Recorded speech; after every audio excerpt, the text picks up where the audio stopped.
आनंद के साथ में 3 शब्द और जोड़ दीजिए, सच्चिदानंद जिनके हृदय में है उनको हमेशा आनंद प्राप्त होता है। वैसे तो हम सबके हृदय में सच्चिदानंद हमेशा रहते हैं।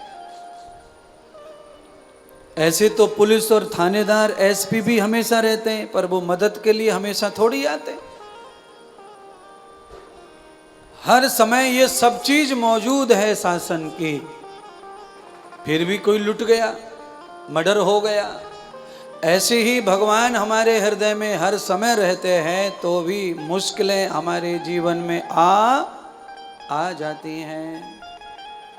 क्यों नहीं आएंगी वो मुश्किल? कब नहीं आएंगी वो मुश्किल? तब नहीं आएंगी जब आप यात्रा करने से पहले एसपी और कलेक्टर को मैसेज दें कि हम इस समय हरिद्वार से देहरादून जा रहे हैं, तो फिर मुश्किल नहीं आएगी, फिर जिम्मेदारी बराबर हो जाएगी।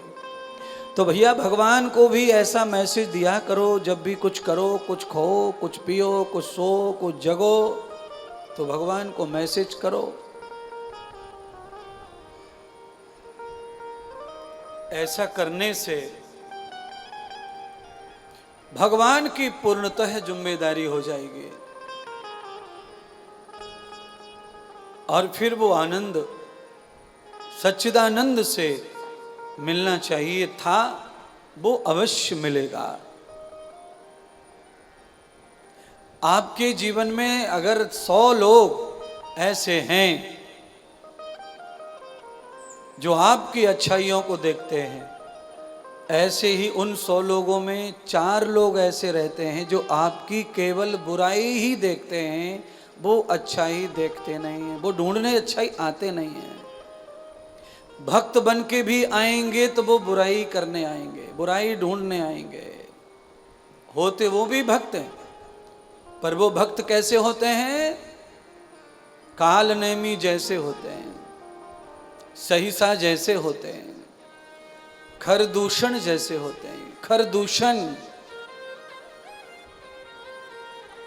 यानी कि जिनके खुद के घर कांच के हैं वो दूसरे के घर में पत्थर फेंकते हैं। कभी ऐसा करो मत, जिसका खुद का घर कांच का हो उसे दूसरे के घर में पत्थर नहीं फेंकना चाहिए। हम किसी में बुराई देखें, हम किसी को बुरा कहें, हम किसी को बुराई याद कराएं, उससे पहले जरा अपने इतिहास को, अपने चरित्र, अपने जीवन को देखें कि हमने अपने जीवन में क्या क्या किया है। अगर हमने जीवन में कभी गलत नहीं किया हो, कभी छल न किया हो, कभी घर के लोगों से छुप के कुछ न किया हो, तो फिर आप दूसरों में बुराई देखें, उन्हें कहें। पर आप में जब दुनिया भर की हैं, केवल जमाने को नहीं पता है, आपको पता है, तो आपको चाहिए कि आप किसी में बुराई ना खोजें, आप किसी में बुराई ना देखें। दुनिया का काम क्या है? अच्छाई और बुराई दोनों को दुनिया कहती है, बखानती है।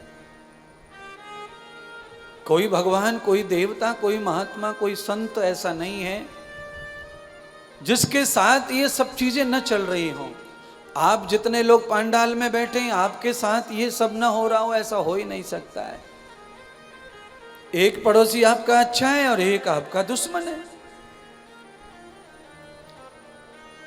एक आपके कामों से खुश होता है, सपोर्ट करता है, एक आपके कामों को देखकर आग बबूला हो जाता है। आग बबूला हो रहा है, उसको कोई मतलब तो है नहीं, पर वैसे खामखा नहीं पचता है।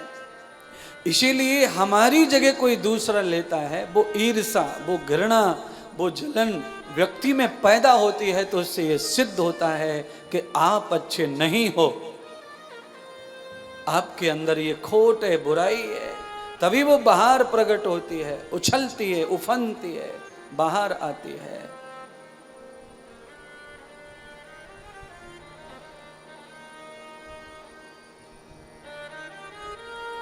मैं अच्छा हूं या बुरा हूं, तेरे दर पे आन पड़ा हूं। मुझे भार समझ के सह लो, हे भोले अपने चरणों में रख लो। दास तुम्हारा मैं बन के आया। ये भगवान शंकर के साथ में एक भक्त की चर्चा है। माता पार्वती ने भगवान शिव जी से जब कथा की बात कही तो शिव जी कथा सुना रहे हैं और कथा में क्या समझा रहे हैं? मैंने जितनी देर आपको लगाई है कथा सुनाते समय, यानी कि अभी व्याख्यान कर रहा था मैं, तो ये व्याख्यान कथा से अलग नहीं होता है।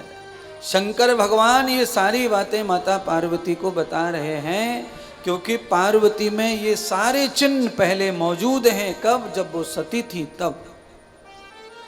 अब ये चिन्ह पार्वती में नहीं चाहिए, इसीलिए पार्वती को कह रहे हैं कि संसार सपने के समान है, यहां सब अपना अपना मतलब निकालते हैं, बस बाद में लोग दुश्मनी करते हैं।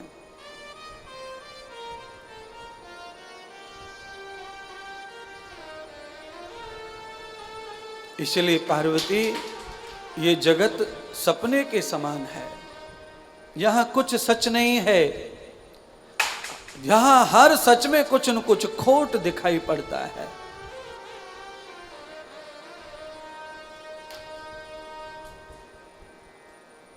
इसलिए भगवान के पावन उत्सव को जाओ और हरि का भजन करो। पार्वती माता ने भगवान शिव जी की हर बात को दिल से लिया। दो प्रकार से कथा सुनी जाती है, एक दिमाग से, एक दिल से। जिस कथा को दिमाग से सुना जाता है उस कथा में संवाद पैदा होता है, विवाद पैदा होता है और कमियां पैदा होती हैं या प्रशंसा पैदा होती है। और जो कथा दिल से सुनी जाती है, आत्मा से सुनी जाती है, अंतर चक्षु से सुनी जाती है, उस कथा से आदमी का जीवन तत्काल परिवर्तन करता है। जैसे नारद की वाणी से परिवर्तन किया, जैसे बौद्ध की वाणी से परिवर्तन किया, वैसे ही लाखों लोगों ने परिवर्तन किया है इस वाणी से भी। वैसे ही दिल से सुना हुआ ज्ञान परिवर्तन का होता है, बुद्धि से सुना ज्ञान संवाद का होता है। संवाद का हम लोग घर पे जाएंगे तो सोचते हैं, फिर फलाने पंडित जी तो शिव कथा में ये बता रहे थे, इंद्रदेव ये बता रहा है, क्या सही क्या गलत, वो सही है कि ये सही है, फलाने पंडित जी ने ये कहा, उसने ये कहा कथा में, टीवी में। ये बुद्धि से सुनी कथा है, संवाद की कथा है। इससे अपवाद और विवाद तो खड़ा होगा पर कल्याण नहीं होगा। जो दिल से सुना जाएगा वो हर मंत्र बन करके हमारा कल्याण करेगा। कहूं उमा में अनुभव अपना, बिना भजन के संसार सब सुना है। माता पार्वती ने कथा को दिल से लिया, दिमाग से नहीं। माता पार्वती बंधुओं कथा श्रवण करते करते कथा के आचरण में चली गई।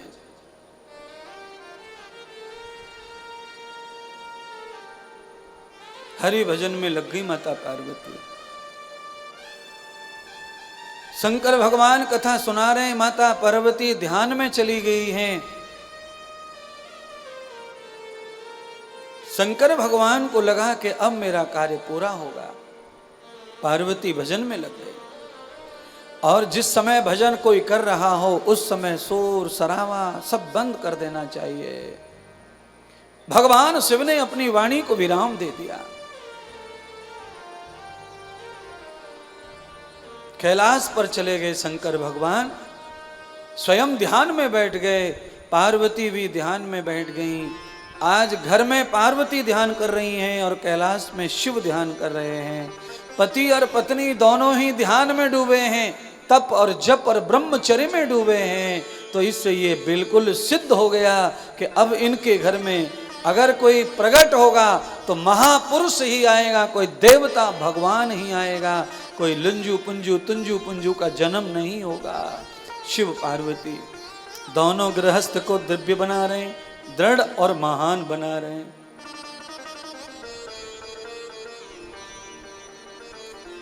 विवाह के बाद में किस तरह की परंपरा हमारे देश में थी, उसमें से एक परंपरा का व्याख्यान है शिव कथा। पार्वती के विवाह के बाद में शिवजी ने जो उपदेश दिया वो कथा।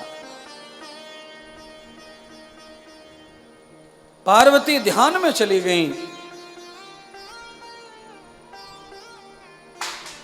शिव महापुराण के अनुसार 5000 बरस तक पार्वती ध्यान में डूबी है।